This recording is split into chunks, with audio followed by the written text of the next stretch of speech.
So you're in Texas, itching to make some Prizepicks plays, but you're not sure if it's even allowed. Let's get you the answer, quick and easy. First things first, let's address the elephant in the room. Texas has a complicated relationship with daily fantasy sports. While not explicitly banned, the legal landscape is murky, to say the least. Now, here's the deal. Prizepicks operates under a skill-based fantasy sports model.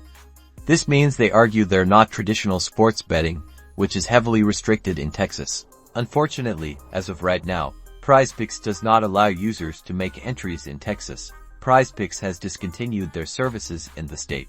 Don't lose hope just yet. The laws around sports betting and fantasy sports are constantly evolving.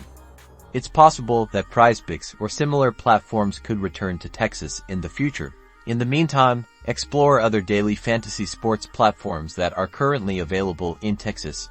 Research different options to find one that fits your needs and interests. So, while Prizepicks might be a no-go in Texas for now, the game isn't over. Keep an eye on the changing legal landscape and find alternative platforms to satisfy your fantasy sports cravings. Happy playing, y'all.